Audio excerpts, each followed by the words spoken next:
din sa Spirit of Prophecy na ako giko from Ellen G. White writings. Ako gini makaigsunan yung kapungkab tumbaga kay nga libro may tungod gini atong Sabbath School promotion.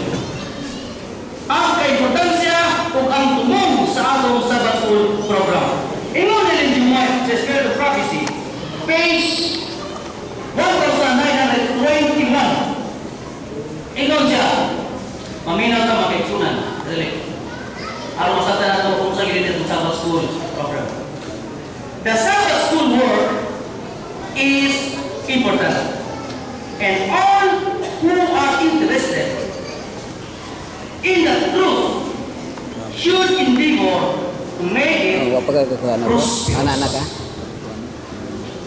Kinsa ka po mga tawhana na interesado gayon sa kamatuoran kay niyahanglan na siya magkatrabaho magalihok aron sa pagpalambo sa atong Sabbath School program. Sa ato pa kung napupusin din ang